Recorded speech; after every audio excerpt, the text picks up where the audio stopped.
Okay, ladies and gentlemen, I know that we've got a very high-profile panel awaiting us.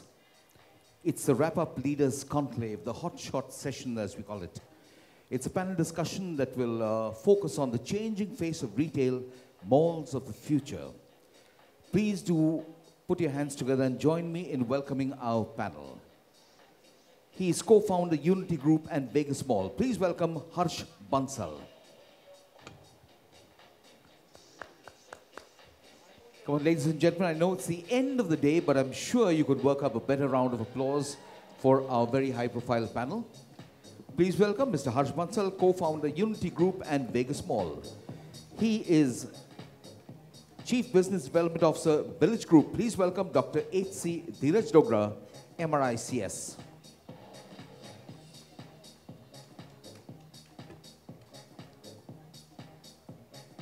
Welcome, Dr. Dogra. He is Managing Partner, Stonehenge Consulting. A warm welcome to J.P. Biswas.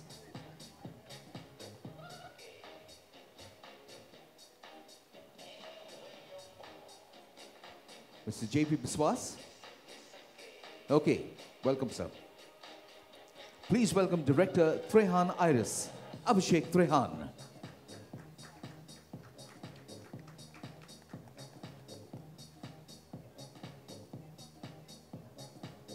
He is Director Gulshan Homes. Please welcome Deepak Kapoor.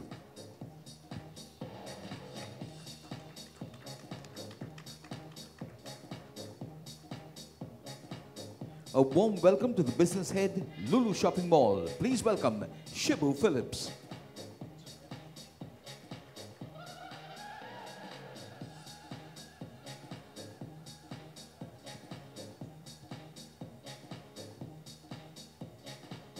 Welcome, Mr. Phillips. He is Executive Director, Pacific Malls. Please welcome Abhishek Bansal.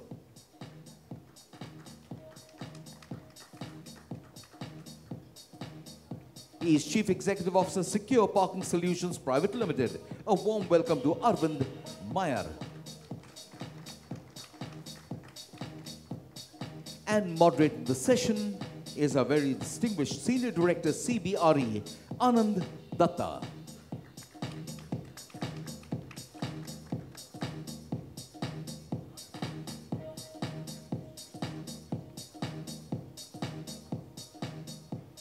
Ladies and gentlemen, I leave you to the tender mercies of Mr. Anand Datta and the entire panel. Over to you, gentlemen. Good evening, ladies and gentlemen. Welcome to the chef session. And I don't think we need to introduce this particular session. We are talking about the future of shopping centers in India and what we are going to do about it. So very quickly, just want to run you through some of the dynamics. India shopping center for the past 20 years or so has evolved a lot. We have seen shopping centers starting from 150, 200,000 square feet vertical centers to now 1 million square feet centers across big cities and tier 1 and 2. Even before COVID hit us, we saw these centers playing with lifestyle, more greenery, playing with their outdoor and indoor spaces. And we are here today to discuss some of these outlooks that today's developers have and who own more than a couple of malls. So I think we were also discussing some time back that, how we should address and hold the session. And what we decided is we are going to talk about the future of the mall and the retail industry and how it's going.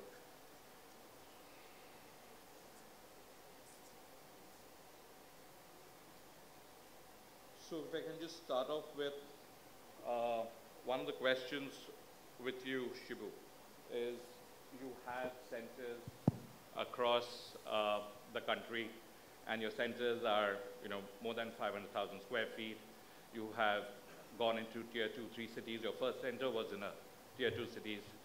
Uh, what kind of look, post-COVID, are you doing to make sure that there are enough, you're getting your conversions, you're getting the right kind of footfalls? What are you looking at? How are you managing people coming back to your centers, and especially being such a large center? Hi, good evening. Thank you, Mappiq, for giving me this opportunity.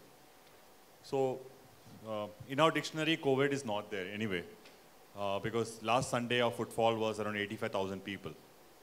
And today we are at 119% 2019 sales. We are averaging around 2,700 square feet, 2,700 rupees trading density in our mall. And footfall wise, around 89% has come back, but then footfall is not the number we're looking at. We're looking at the trading density as a number.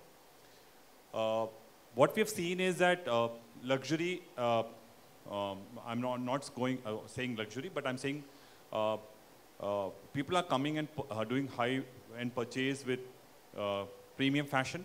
So a lot of premium fashion brands have now started opening stores within our Lulu centers. And because obviously when I did my mall 9 years back, and today we are just 9 years old, a lot of my leases are now come to end, and now all the new leases are premium fashion. So a lot of buy is happening in that state. And with respect to my fun zone, which is around close to 60,000 square feet, added a lot of new end rides. And so in my mall, which is opening on 16th of December, which is a Trivandrum mall, which is 2 million square feet.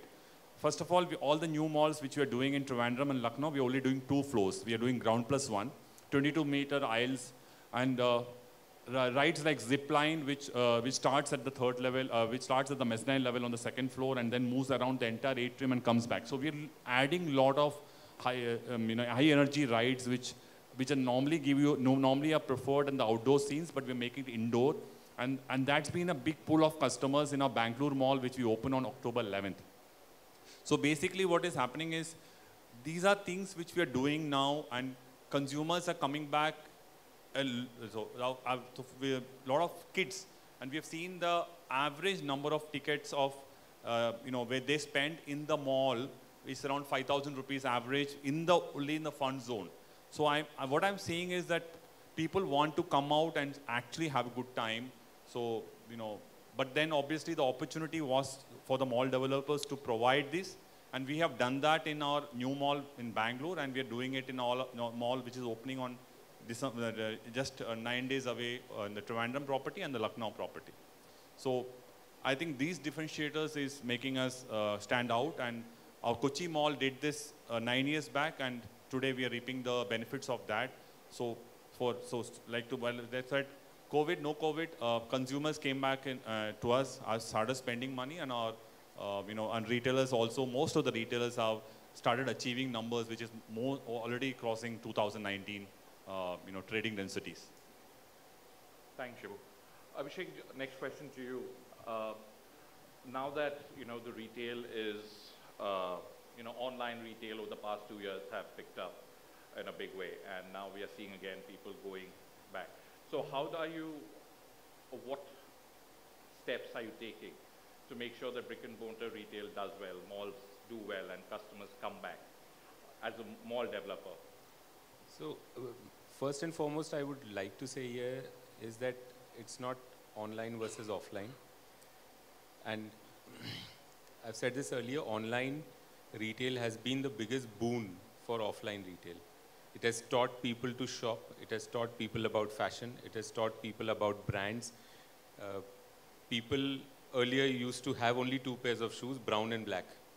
Online retail has taught them कि blue shoes भी होते हैं, red shoes भी होते हैं, white shoes तो चलो जितेंद्र ने सिखा दिए थे, but otherwise they didn't know कि इतने type के जूते भी हम खरीद सकते हैं.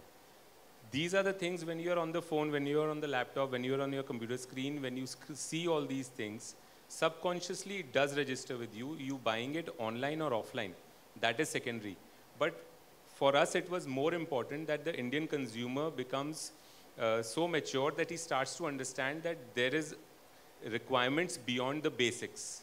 कि मेरे को 2 track pant खरीदनी है, एक grey और एक blue, that's enough. नहीं. I want a red track pant also. I want a green track pant also. I want a track pant for my jogging, which is separate. I want a track pant For my gym, which is separate, I want shoes for running, which is separate. I want shoes for leg days, that is separate. All that information or knowledge, brick and mortar was not being able to give, and online gave that knowledge.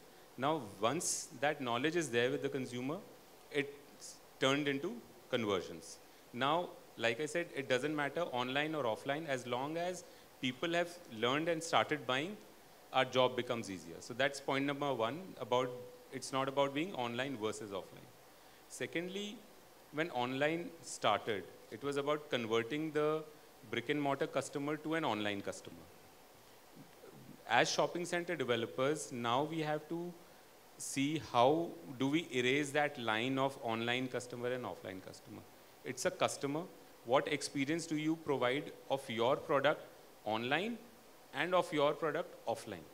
As a shopping center developer, once I'm able to erase that line, it's a universal customer then. So yeah, that's really it. Sure. So are we talking that the mall sizes are something that would, the comfortable zone would still be 5 to 7 lakh square feet across, keeping what we have just gone through? So, well, we don't have very large centers. My biggest center is about 500,000 square feet, and rest of my centers are ranging from 3.5 lakh to 4 lakh square feet. So, yes, smaller centers are easier to manage, but larger centers do give you scale. I think Shibu will be able to explain more on the advantages of a larger center. The advantages of a smaller center is that we are deep into the marketplace because the land sizes are smaller in that area, so you can go deeper into where the people and the market is already ripe and build what you want to build. It may be a little bit smaller, but you can offer a very tight and the right offering on a center which is anything between 300,000 to 500,000 square feet. Sure, thank you. Next question to Deepak. Just wanted to understand, do you think going forward we will still see developments, shopping centers, which talk about where the focus would be towards groceries and a hypermarket is a must and access towards it? Are those kind of things going to change? Like for easier access, instead of tucking them out somewhere in the basement where you have to go through the full mall to access them. Do you think those kind of design aspects and other things would change going forward? Thank you. Well, in my individual perspective, I find that both the trends will coexist.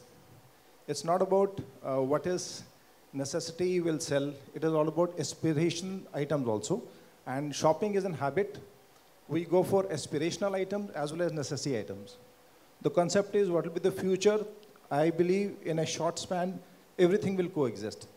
Depending upon the area, geographic, whether you are talking about the metro cities or you're talking about grade A, grade B, grade C cities, it all depends upon the demographic, their buying capacity, and their spending power per day in a shopping center. There are a lot of factors. When we do the data analytics, we'll come to know that what is the size of the real development which will do wonders. But at times, we do a lot of spreadsheet working, but in actual, you get a failure. Why? Because you have not taken care of the attributes which are consumer centricity. So you need to take care of consumer centricity as the main theme, with which if you design a product, I'm sure, and you take care of the consumer aspirations and satisfy that consumer, whether the center is small or large, both will coexist. In future, because of the growing digital footprint, will the brick and mortar development will go off? No, it will never be. I'm very sure that both will coexist and both will become complementary to each other, as one of our panelists said, that yes, we need to ensure that their habits are being created, that they come out and do shopping. Besides shopping, there is another area which is called food. Another area is entertainment. So where do you get these spaces? Food, whether you sit at home or order at home, at times, yes, you do it. But for an experience, we all like to go and spend some time, have food with friends in some of the good centers which meets our requirements. So that's why there is always a need for brick and mortar stores, whether it's a large development or a small development. Yes, looking forward in future, we need to have a mix of closed boxes as well as open boxes. Sometimes the choice is there with you. sometimes the choice is not there with you. Why the choice is there? Because it all depends not only on the developer or the people sitting in this room, it all depends on the government policies and the land rules and land laws. If the land is available and the FAR is less, you can have a combination of closed and the open spaces. If the land is small and the FAR is too high, you have no other option, but the mathematics teaches you that you have to go for a closed boxing and go high rise. Then you evolve what exactly will be sold or proposed or worked out in those areas. So this is what is my take as far as taking it forward to the future of mall development in India. Sure, thank you, Deepak. JP, just moving to you, what kind of suggestions or advice would you give to your clients when you talk about a design? Would you give, would you talk about an outdoor more to an indoor perspective? Would you still advise people because of entertainment for larger entertainment centers or larger cinemas? What's your thought on this?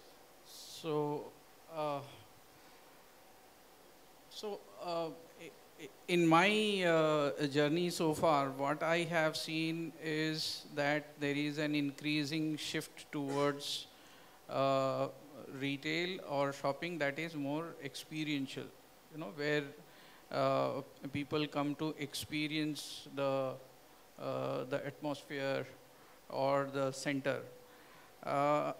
And then by default, it means that you are providing more such outlets like a nice cafe, nice F&B outlet, more of entertainment, and in entertainment also it is now moving towards a little more themed, a little more active.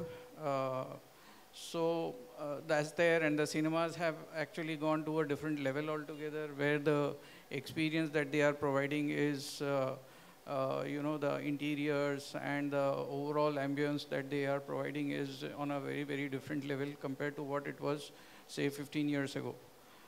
The overall percentage of these outlets in terms of, carpet area percentage, compared to the overall size of the mall, that also has gone up, wherein initially we used to do 8 to 10% F&B.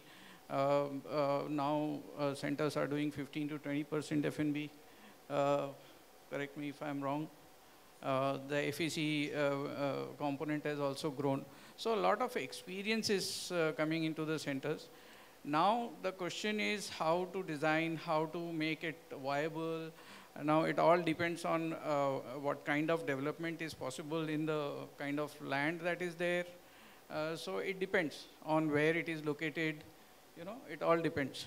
So depending on what is the nature of land and what is the catchment area, the developer may do a combination of open and so closed. The design would be more based on the catchment and the kind of people that they are expecting. Yep. With a guiding this thing that it has to be more of an experience. Sure. Yeah. Mr. Harsh, what do you think about is going forward, right? We have been working pre-COVID and during this, a particular kind of mix towards the mall. Do you think the mix is going to change going forward on these centers? The way we do zoning. Are those kind of things which are going to change in a mall? What are your views on that? Hello. When Corona is gone, it's true, but there are many things which are still people will follow after Corona even. Like people have learned now to focus on the hygiene issue. We are coming up with a new mall. Corona is gone, but still there are many factors which we are considering now in the new mall. Like we are keeping sanitizers permanently near to the lifts. It's now inbuilt to the lift. Now the escalators which we are coming now are UV sterilized only. The air conditioning is UV sterilized only. So there are many factors after the Corona which are now permanent feature of a mall coming. Like after the Corona, the people have learned that they are hesitant about touching the doors of the shopping centers, of the shops even. So in the new malls, we are coming with no door at all. So there will be no door, then no contact. and it will ease the you can say shopping experience of the customer also. You are asking about the design, you can say concept of the future. What we have learned that in the big centers, the infrastructure is created in a mall is underutilized during the weekdays. Like if you have a big center of 600, 700,000 square feet, you have parking of around 2,000, 3,000 cars, and it is not being utilized during the weekdays. So in the new, you can say, design brief, we are briefing to the architects that it should be a mixed development. Like we should add at least 20 or 25% of our development of the site should be office building. The office building is very good, suitable to the, it complements to the mall. Like the infrastructure of the parking, it utilized very well with the office building. Offices are generally operational in the weekdays, and mall, the rush in the weekend only. So when the office is in the peak, the parkings, not even the parking, all the infrastructure like air conditioning, like STP, like electricity, power backup, everything is utilized in a proper way. So office gives a very good complement to the design mix of the, you can say, shopping center. As well as there are many aspects like in the new centers which we are coming. People are now coming for the experiencing for the shopping. So in the new centers, we are coming with a very good height. So if you have good height of the shopping center, then we have, you can say, good VM height. So instead of online, when they come to the center, they view the merchandise. You can say, inspired by their design and all. So there are many things which we have learned from the pandemic that people are now coming, shoppers are now coming to the centers for their experience only. So the things, the design, and you can say the design element, which enhance the experience of the shopper, will be very important in future. Sure, thank you. Abhishek, the next one is for you. Just wanted to understand on your views of, you have an operations center and you're coming up with a couple more. What's the thought process while you're designing these? What is something that you think is something that you probably should add on, and that would be the way forward for these centers on your aspect? It's a very nice question. I think we had a lot of design process for our new development which is coming in Greater Noida West. Being a very promising catchment, the satellite township is boasting 4 lakh to 4.5 lakh flats coming there. So almost 2 million people are going to live there eventually. And for us, once we ventured into it, it was a big competition, kind of unnerving because in that line you have so many more developments. So we had to really make ourselves apart from the existing development. How do we stand out? What is the product mix? The FAR is 4. How do we utilize the FAR efficiently, being a mixed use? The plot size constraints are there. So how do you actualize outdoor versus indoors? So it took us a long time, and I would say the main thing, there are many things. So I think we did a hybrid model, which is a kind of a high street combined with the mall. The convenience of the mall being the parking, the infrastructure, having the anchors, and the high street feel because there is convenience. So convenience as in you can actually curbside pick up from a supermarket or curbside pick up from a fashion anchor. You could enjoy the outdoors. You'll have less charges as a tenant to be in the high street model. And then the overall design feel, which her sir mentioned, it's really important that you give a community center feel so that people are attracted to your center and they come again and again. So for that, you need to have a drawing to the center. How do you do that? So we did almost close to an acre of central atrium, which is open to sky, partial shade structures which are very beautiful to look at. They're yellow petals moving in the air. We did children play area there. We have event spaces. we're already in thorough knowledge of how the Christmas, how the Diwali, how the flea markets, how the kiosks, everything is going to be. Special features to attract people is like a 3D screen on the building, which is something new that, people in NCR might not have seen.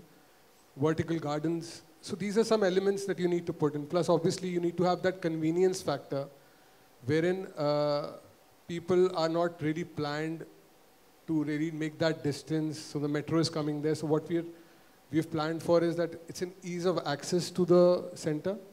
People are going there. Of course, the product mix really matters. Having the relevant anchors, the entertainment, triple height entertainment, so I think going forward, I think I'll just like to give my 2 cents is that going forward, I think we need to remain relevant in terms of, it's not that these brands are going to attract the customers anymore. They are, but then again, there is a chunk of people who will shop online and they might miss on the actual going to the shopping. And so the experience part needs to really develop well. And I think that's going to be the good way going forward. Sure, thanks. Something very interesting. Shibu, just want to pick up from there. Just wanted to check is when we are talking about bringing in these footfalls, right, and increasing the ADS, the average daily sales of the brand, are there steps taken that you all are doing in your centers which would enhance those, where the, as what we started off with, that the ADS of the brands improve? Are there thought process to bring in more footfalls on, and how that is a step that you all are taking? Now, what happens here is you need to start engaging with consumers. So, first is that earlier the malls used to not know the customer. It's not possible because obviously, you need to know your consumer. So obviously loyalty becomes a big factor. Though today there's no loyalty to anything, but obviously you try to make your consumer loyal. So there's a loyalty factor, and we have a loyalty program which has been operational for the last 5 years in our shopping mall. And so we know them, we know what purchases they do, and then we reward them for the purchases. In the last 4.5 years, around 4.5 crore worth of rewards have been given to consumers. Parking is a very sticky issue. If no one wants to pay for parking, so you normally give them free parking if they purchased products, and then that's instant, because it's online and you can scan the coupons. We started giving them, giving our consumers, gift cards which can be preloaded with money, and these cards are worth 1 lakh rupees to 10,000 rupees. So for a customer who buys this 1 lakh rupees cards, there are a lot of things he can do to spend this. So for a guy who buys a lakh rupees worth of card, we give him worth 1.36 lakhs worth of products back to him. So where he shops in hypermarket, he shops in our, he gets free tickets, he goes to our Funtura and plays games free, he gets valet parking free, he gets parking free. So basically you're trying to be connected with the consumer. Engaged with them. Engage with him, you know what he's shopping, you give him the best offers, you go and talk to brands. Like we are tying up with Indigo Airlines, and Indigo Airlines has, the deal will be that anyone comes with the boarding pass of Indigo, he gets discount with our retailers. So again, you're tying with consumers. We try to do programs where, you have a special day for ladies, you have a special day for men's, you have a special day for kids. So again, you're connecting with consumers. You organize marathons, because there's a lot of health awareness which has happened. So you try to do a game with that. You connect with consumers by organizing a lot of activities where we have days where some of our very, very high premium shopping consumers from the loyalty, you pick up these figures, the guys who have done shopping worth so much, you give them a special day because one of the most happening movies is coming in. First day, first show for him with his family. So things have to be done like the way a retailer does it, because your consumers have to be closely, you need to protect and do them. So when you do that, and that's what I'm trying, my opening statement was that for Lulu Kochi, there was no COVID because consumers came back the moment the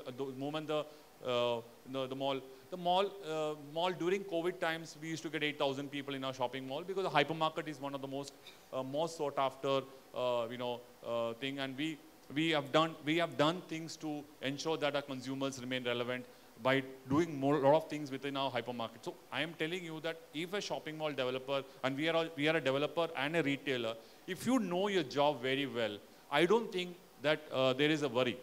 So, but you'll have to keep innovating things, do things differently, keep your eyes and ears open and be reactive to every development, and then only you will be relevant with the consumer, and then only consumers will come back to you. Sure, thanks.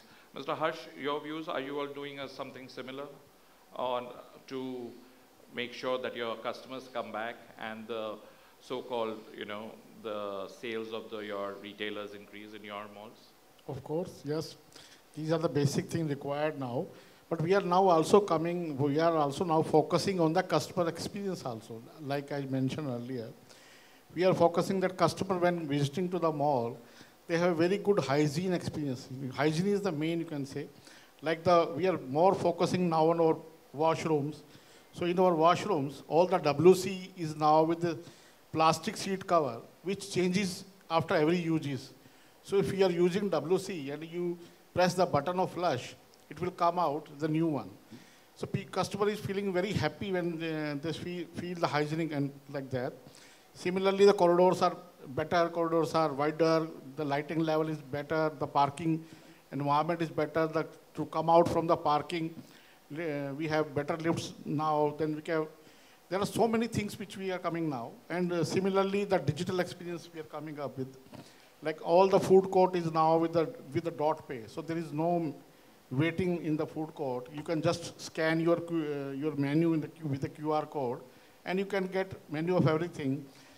Basically, we are coming with the idea that customers should have a good experience. They spend a good evening in the mall, and while going back to the home, they feel that we spend a good time. So we had a good, you can say, celebration should be there. Shopping or no shopping is a separate story, but the experience, the journey to the mall should be memorable. Sure, thank you. So since all day we've been hearing that, the athletic brands have really picked up their business, and more and more people are, looked at towards getting fit. Dheeraj, now over to you. You're looking at outlet centers across the country, and what kind of concept or thought process is there when you decided to look at this particular segment of retail? Okay, two things. One is outlet centers, so I'll just kind of give you a brief of where outlet centers come from. Okay, outlet centers, like anything else in retail, started from America. So what happens for outlet centers is they are mostly away from the main cities. Okay, you'll have a lot of aspirational brands where people who cannot afford it, but at the same time, the brands have inventories which they're sitting on for the longest time. It could be past season, it could be slight marginal defect in it or whatever. So an example I could say is if somebody wanted a Coach bag or a Booney and Dark or a Prada, okay, but they could not afford it otherwise going to a normal store. So outlet, what they do is, because the fashion, how the industry works is, they plan almost 3-4 years in advance, okay? And so they know what 2026, what kind of fashion is going to be. So all of that is planned, and then production happens post that. Now, sometimes that projections go wrong, and then you're sitting on a huge amount of inventory, and how do you dispose of that inventory? Outlet centers become that, in terms of a mode to dispense. So as far as India is concerned, यहाँ पे जो outlet centers हैं, again, I think the aspirational story is going to work here as well. But here, one more thing is going to work is at places which are tier 3, tier 4 towns or in the outskirts, and not huge, not developments which go up. You're talking about developments which are on a horizontal. So the idea is those people who also aspire to have one Reebok, one Nike or whatever, at a decent price and not a C market. I mean, you're talking about original. So the same retailers can have that, and at a much better price. And the idea is the entire outlets all the brands work on the same idea. So mostly in what we are planning, we've tied up with a player called TOG, which is one of the biggest in the US.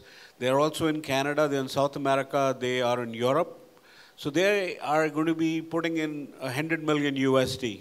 Okay, that's what they committed to open up outlet malls in India. They did find that there is a lacuna there which needs to be filled.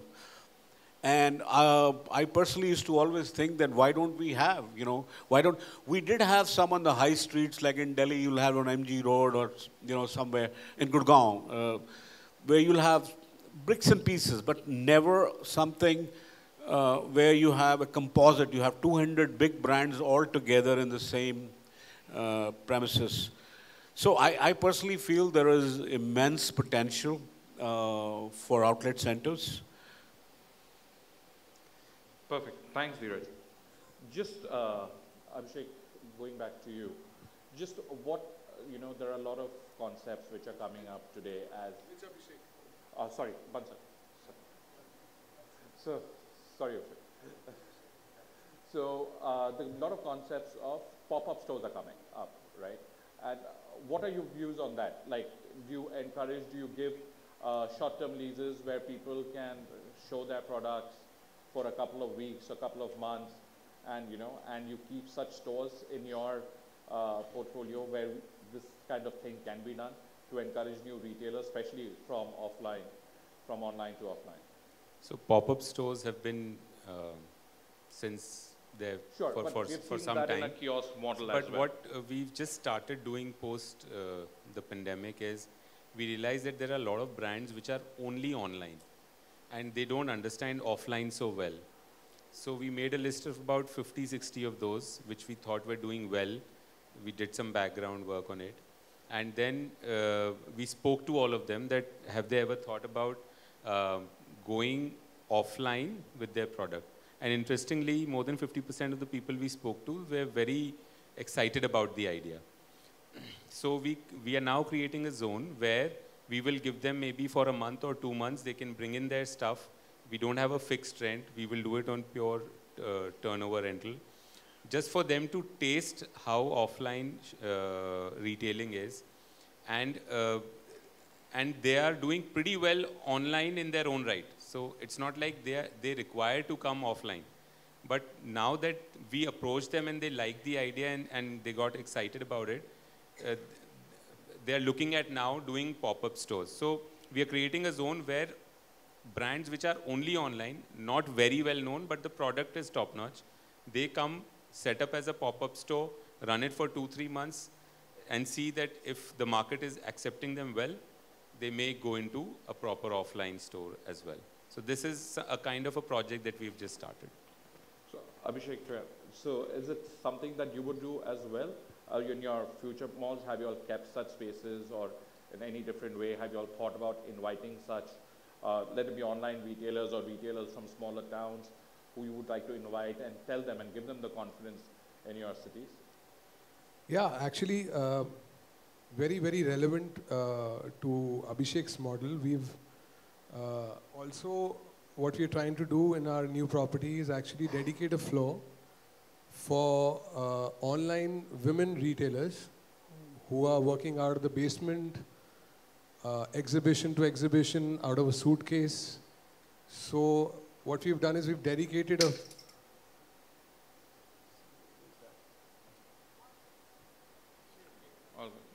so we've dedicated a floor, part of a floor for that. It's called Verve. So it's meant to get these women entrepreneurs and online retailers a platform to come and actually exhibit their products And we are doing a market research while I speak about getting them engaged and coming over there to open, everywhere from ethnic wear, festival wear, to fashion, to footwear, to accessories. And so you'll see how all over India these exhibitions keep happening, and so many women actually participate in them, but they don't have a place to showcase their product line. So that is something that we thought, if we make a hub out of it, more like an expo center, which is a permanent address to those women entrepreneurs. So that's an idea that not really playing with, but it's pretty concrete, and we're working on that. Perfect. Thank you. Mr. Arvind, coming to you, I think what we are discussing with all this is, I just want to understand, what are the new methods that you are thinking about introducing in malls as parking solutions? There are frustrations when we go and go to a mall, and when we don't find parking, or we have a long queue to enter or exit, right? What are the steps that you all are taking as as a parking solution? Yeah. See, the car park is the front door of the mall. So anyone who comes to a mall through a vehicle has to go through the parking experience. And if the parking experience is not good, then the mood gets spoiled and the wow factor goes away. Now, in the last 2 years, there have been a lot of new technologies. And all the changes, whether it's to enhance customer experience or to get to know who the customers are, is happening through technology. And the technology in the last 2 years has leapfrogged. Let me say that what hadn't happened in 20 years has now happened in 2 years. That's been the rate of change. So, so the technologies is all technical led, and what we have now available in the market is for people who can come in a car park without rolling down the windows and touching anything, right? So you can have the number plate X control, or you can have the FASTag, or even if there's no FASTag, you just have to wave your hand and the tickets can come out. So similarly, at the exit, payment is a pain point, and people have to stand in line.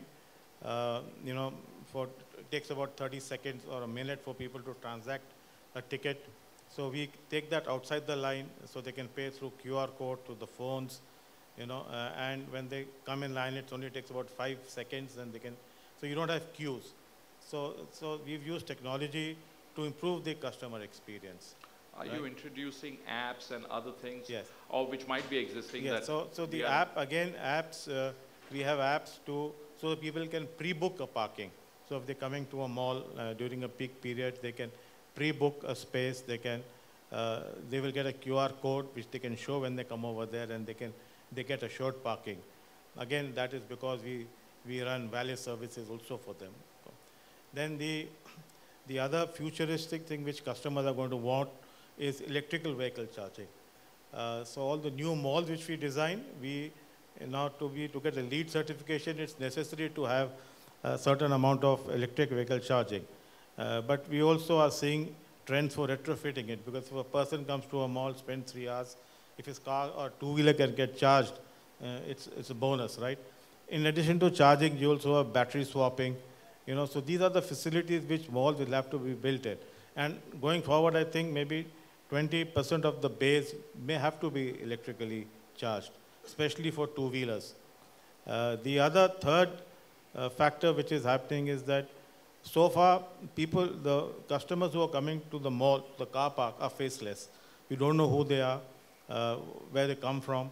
But now with technologies like LPR, also interactive technologies with customers, we are beginning to get to know who they are, what are the phone numbers, what are the email addresses, so that if the mall wants, there can be a better customer connect. Of course, customers shouldn't get overloaded with too much of communication, but this is happening. So overall, parking and also then we have loyalty programs. We track customers.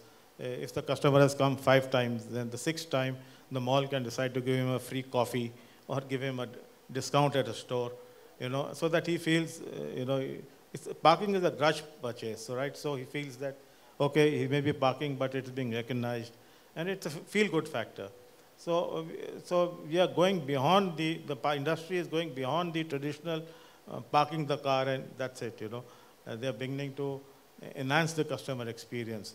Also, because we have valet and concierge services in some of them, we also, parking people also look after any breakdowns, punctures, etc. So that, it doesn't become a grudge purchase, and it's a place where, people don't mind going and they feel as a positive part of the experience. Sure, thank you. Very important point you brought up. Mr. Harsh, are you looking at how much of your car park would go towards electronic charging? Are you all doing that for future development where you are providing these kind of charging points? As Mr. Arvind said, that at least 20% would be the minimum requirement for it. Yes, absolutely. 20% is little higher in current scenario, but at least you must have 4 to 5% at least, because car parking now is taking more time to charge, but in future it may come with the fast charging also. So right now we are planning out of 2,500, around 100 bay for car parking. Out of them, 50% is for the bike and 50% is for the cars. But on the other side also, in the other environment-friendly issues we are coming up with, like we're coming up with solar plants and STPs, and there are so many other things which are the future of the shopping mall. Many environment-friendly. Look at the Delhi AQI. AQI in Delhi is 500. People are scared to come out and to go to a mall. So now in the new mall we are coming up, it's AQI below 100 mall. So every time in the peak season even, the AQI level will be less than 100. So you are safe in the mall. So people will be prefer to, you can say, stay more in the mall. So there are many things which are environment friendly and to give better experience to the shopper. Otherwise, how they will spend more time in the mall. So to you can say give good experience to the customer, we have to come out with many ideas for which they feel comfortable and have good experience. Thank you. Deepak, same question. You're also looking at, towards these or any other steps that you're taking because of the future of, electric cars and vehicles? See, currently what is happening is government is very much forcing electric mobilization in India. And so very soon we'll get legislation, and it will be by force, all developments will have minimum of 20 to 30% coverage of cars by electric charging. So it is coming, it is a reality, very soon it will be there. So we need to upgrade ourselves to these levels. Besides this, since we are now have to wake up to the need of the environment, so to ensure a good living lifestyle, we have to provide sustainability, energy conservation, solar adaptation, zero waste, zero garbage, less of CAM, user-friendly, natural-friendly material to be used, nature-friendly materials. So all these factors have to be brought into the future of the development of malls, because unless we start waking up today, we will not be able to develop the malls tomorrow. And tomorrow, government will come very heavily if there is no efficient parking management, if there is no solar, if sustainability and energy conservation is not taken care of. So a lot of rules are coming in. So before the rules are put on us, we need to wake up. As Harshi is doing a wonderful job, AQI 100, if we can maintain it. I'm also looking at a product where we can offer within the gamut of, one trial is being done in Delhi. They have put up some tower in Delhi, central Delhi, where they'll see that some periphery of 2, 3, 4 kilometers, the AQI level will be minimalistic, the air quality will be very good. So it is not only the responsibility of the mall developer, but as a community as a whole, we need to wake up and ensure that we make our environment very clean and make it sustainable in times to come. Perfect. I think that's the way forward. And as we are, talking about reducing the carbon footprint and others, Mr. Abhishek Mansur, what are your views? What steps have you taken? Are you already doing something on it? So on the parking bit, we've already installed the charging stations for four-wheelers as well as two-wheelers in all the malls. So it's a pilot project, we've done about 10 stations in each mall. And gradually, when we see that the usage is increasing, we keep increasing the numbers. The other thing that we are doing is we are trying to get to a point where at least 15 to 20% of whatever electricity we consume is coming out of solar. In the next 1 year, we will be able to achieve that. Orders are already in place. So in the next, not even 1 year, in the next 6 months, 20% of our shopping centers will run on solar power. So things like that, small steps, I would say baby steps, but the collective effort will make a bigger difference. And since I belong to Delhi, तो हमें पता है कि इसकी कितनी ज़्यादा अहमियत और ज़रूरत है सिटी को. Sure. I'll keep this as the last question. Shibu, if you can let us know what kind of, as Lulu, what you're doing on this to reduce the carbon footprint, towards your centers. As Abhishek said, obviously solar is something which we've also done, and currently close to around 2,500 units is being consumed by us. But I think we do not want it.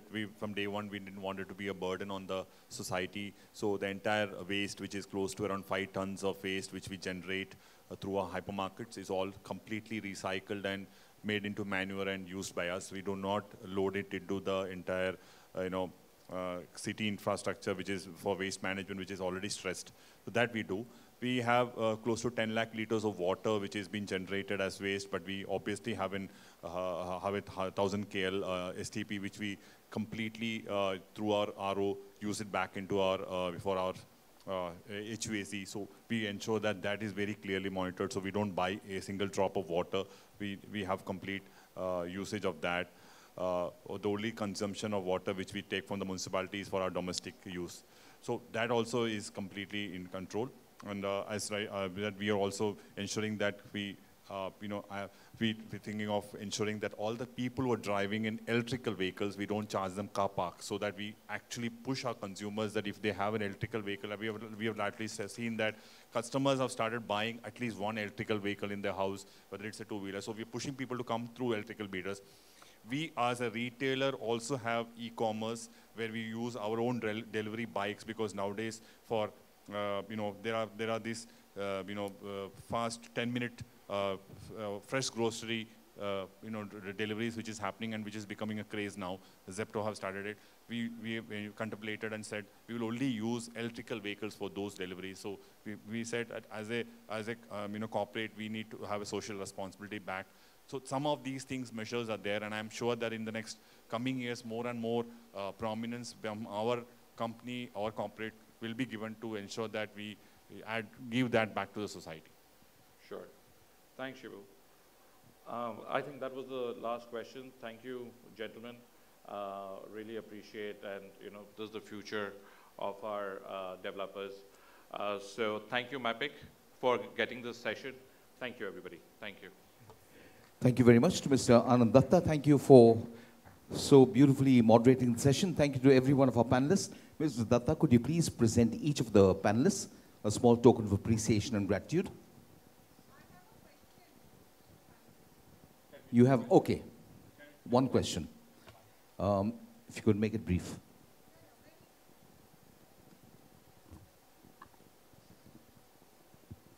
I have a question. I've been listening to a lot of efforts being done to make things comfortable for the consumer to come to malls. Like Harji, you said that the plastic wrapper would change for the commodes, and the air quality is better, and so many efforts, but then the CAM cost goes high. How do we manage that so that the payouts for the retailers is maintained well?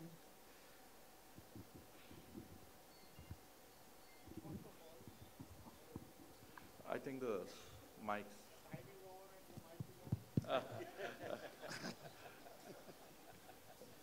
Hello.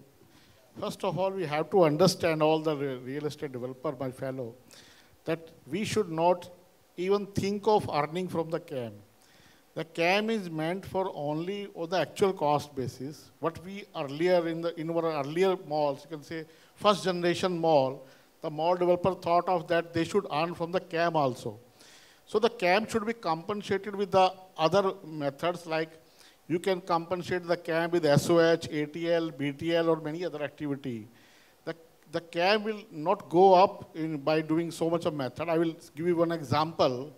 We are having the only mall in Delhi which is platinum rated mall in Rohini. That's Unity One Rohini is the only mall in Delhi which have 82 points out of 100 in terms of environment.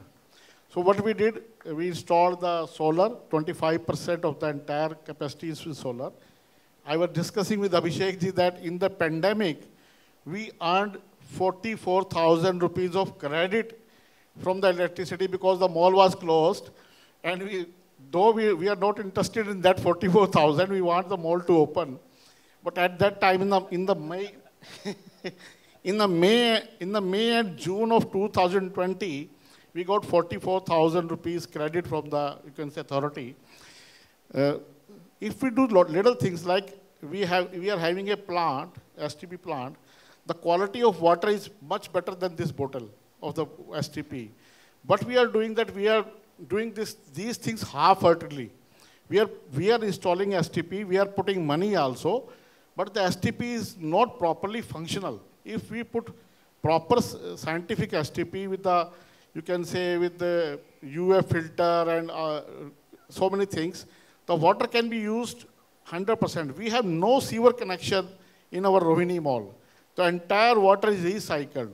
If the entire waste is recycled, you can say the entire water is used in the HVAC system. There are many methods to put some capex more, but to, you can say, reduce the CAM charges. So CAM charges is always a, you can say, pain point for any retailer. Nowadays, GST also for some F&B, because GST is not, you can say, moderated. That's the point actually we should raise from this platform, that GST in the F&B is a big pain nowadays. So my point, my answer to Benu, my good friend, that CAM is not increased by doing this method. HVAC system, there is no need of any smoke tower for reducing the AQI level. You just have to design and change the AHU filters. Like you see the Dyson, they have the HEPA filter.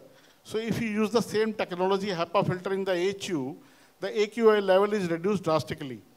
So there are many methods which nowadays is available. They don't increase the CAM in a big way, but they, you can say, give the better experience to the shoppers. Thank you, Harji. Thank you so much. Thank you, everybody.